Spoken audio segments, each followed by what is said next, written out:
Watch the whole video, y'all. This is proof that Jesus Christ lived in Memphis and he died. He was crucified in Tennessee. This white man didn't even want to show his face. Why wasn't this on Memphis News?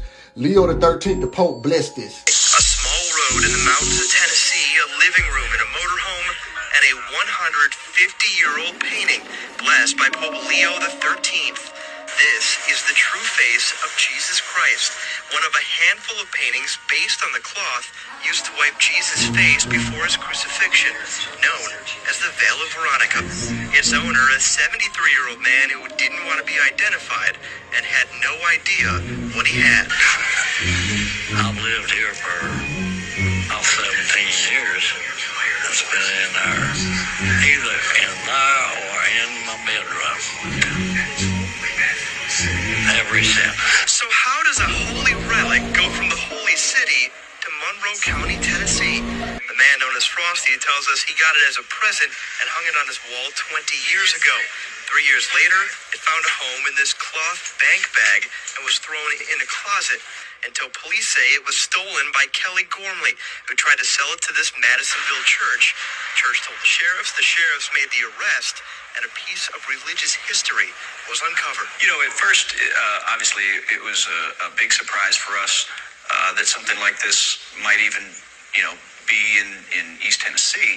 Normally, you'd expect to find something like this in a museum or maybe in Rome, in the Vatican. The painting is now under lock and key in a secret location. Gormley is in prison for theft. Frosty is overwhelmed that a treasure was laying hidden in his home. I know they really wanted it bad, but I said, nah, I don't think I'll be partnering with it. Okay, this is proof that Jesus lived in Memphis for at least 7 years and got his teachings from there about the afterlife. This documentary been removed. It is one of the oldest and most interesting parts of Cairo, where the most beautiful churches can be found, like the one where the Holy Family lived for a spell while they were in Egypt during the infancy of Jesus. During the infancy of Jesus, they were staying in Cairo. But Cairo didn't exist back then. Only Memphis existed, and then Alexandria, but it was Hellenistic. He wasn't going to visit there. Memphis was the only city there. It was a religious center. But this church was burnt down 8 times because they did not want nobody to know that he was in Memphis doing a tour, getting teachings about the afterlife. Okay, now, the church was in Cairo, didn't develop until the 4th century. The 4th century. The 4th century would be 300 or 400 AD after Christ. You see what I'm saying? They didn't want nobody to know that Jesus was in Memphis. Okay? So check this out. Cairo was the city of the dead. They decimated Memphis. It was a necropolis. A necropolis means cemetery.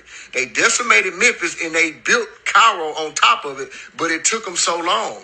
They didn't want nobody to know. So Cairo, another small city. It's a necropolis. Cairo, a necropolis. Cemeteries. Over time, Memphis declined, and during the rise of Christianity, many of its temples were destroyed. The churches were destroyed where Jesus was at. The ruins of Memphis eventually dismantled, and the materials was used to build other settlements, including Cairo. What, you heard that before? We build something, they take it and decimate our history and build on top of it. Cairo, it didn't fully develop until 969. You take them two nines down, that's the mark of the beast. That means the devil decimated Memphis and took it and rebuilt it. Erased Jesus' tour. Saqqara, another small city, it was a necropolis. That means cemetery. All of the pyramids was only in Memphis.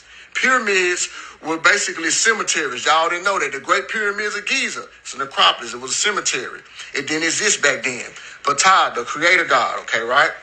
Jesus was getting the teachings about the afterlife in Memphis at an early age. Okay, Egyptians believed in a continued existence in life after death. Ptah played a crucial role in the process, entering the afterlife. So look, Christianity emerged from his followers' belief in his resurrection, their interpretation of his message after his death.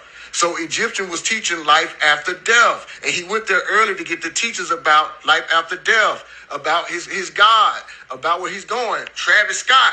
Pyramids was built with the cross under it. All pyramids foundation is a cross under there. Okay, and they believe you go to heaven. Every pyramid has a cross under it. Okay, the sun god. They were praying to the sun god. Jesus came to let them know, hey, no, I'm the son of God. When you're praying to the son, that's my God, that's my father, and I'm him in the flesh. Y'all halfway got it right, but I'm God. Pray to me and pray to my